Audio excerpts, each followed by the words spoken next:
Hello, F2 Fan 5000 here with Indycar ratings from Phoenix Oval.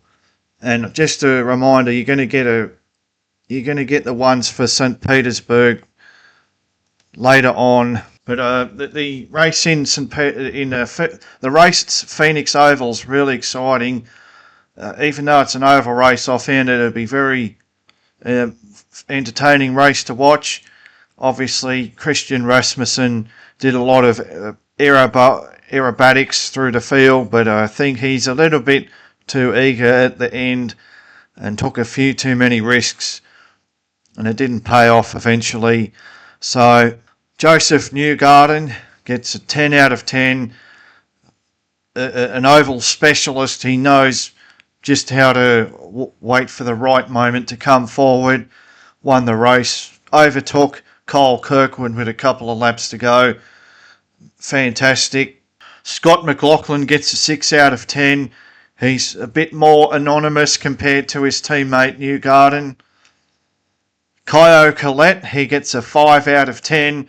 He was anonymous all race, but I just want to give him a pass mark because he's a rookie and he didn't crash in his first oval race, though he's obviously done them in Indy Next last year as well. But before that, he's in F3, so he's fairly new to oval racing. I'll give Patricio Award an 8 out of 10. He's come away with a good result in the top 10 for a patient race. Nolan Siegel gets a 1 out of 10. Now, I just want to hold on here because there are a couple of drivers that ended up several laps down, and I'm not entirely sure why.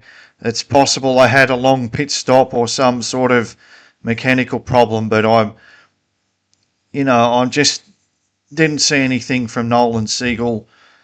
He's always behind his teammates, and this seemed to be another race like that. So maybe I'll just give him a 3 actually, because the thing about Nolan Siegel is it's possible that there's something wrong. We never really saw him, so maybe a long stop or something put him back. And his teammate Christian Lundgaard gets a 4 out of 10. He was absolutely nowhere compared to Patricio Award on the oval. Kiffin Simpson gets a 6 out of 10. A much better race from Simpson, and I think he snuck into the top 10, didn't he? Or just outside. Scott Dixon also gets a 6. Another patient drive, a top 10 finish. Nothing particularly impressive about it though. Alex Palou gets a 0 out of 10. He's very disappointing. I think he just didn't even look, squeezed Rinus VeeKay on the inside wall and crashed himself out of the race. I think he should be more aware, even if, perhaps his spotter takes some of the blame. David Malukas gets an 8 out of 10. He drove a very good race that was generally at the front, although he was eventually beaten by Joseph Newgarden. But he's very good on ovals as David Malukas. Santino Ferrucci gets a 6 out of 10. He was well behind at one stage, but he got his way onto the lead lap and into the top 15. Graham Rahal finished in the top 10. He was generally anonymous, but he did finish in the top 10, so I'll give him a 7 out of 10. Roman Grosjean, I don't know what happened to him. I've given him 5. But he just disappeared, so maybe he made a mistake I didn't see. Or maybe he had a engine problem or something. Dennis Hauger, he gets a 6 out of 10. First IndyCar oval race. He didn't crash. He was running in the top 10 briefly. I think he finished 15th or something around that, so I think that's a decent effort. So 6 out of 10. Alex Rossi gets a 7 out of 10. He was decent, I suppose, but he didn't really have the pace of his teammate. Christian Rasmussen, to me the big star of the day, but he made a big mistake at the end towards the end there. I think he's just took one too many risks and was too eager to overtake Will Power for the lead. And I'll give him a 7 out of 10 because his race up to that point was quite exceptional. And Will Power gets a 3 out of 10. I think he just, in some way, the crash with Rasmussen is his fault as well, you know, a bit like Alex Palou and Rinus VK.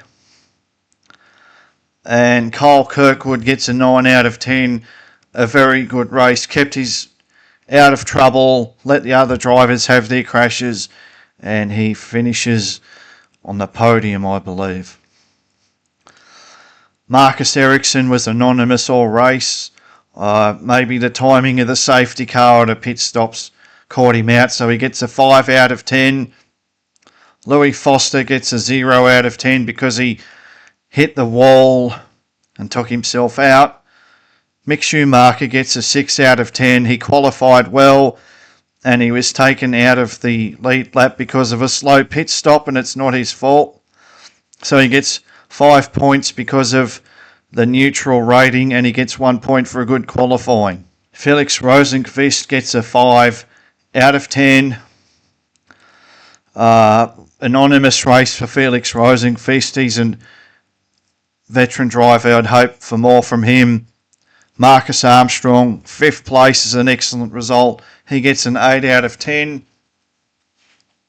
Rinus VK gets a 1 out of 10. I think he was partially at fault for the Palou crash. I think he should have braked. He shouldn't have gone into that gap. But anyway, and then he was also holding up the leaders later on during the race.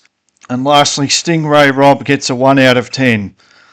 Anonymous all race. So it's a very entertaining race. Yeah, oval racing can be good, you know. I really respect the talent shown by Christian Rasmussen with his overtakes. I felt like he was winged it a couple too many times and it caught him out, and experienced campaigners like Joseph Newgarden, they just know how to get the result at the end.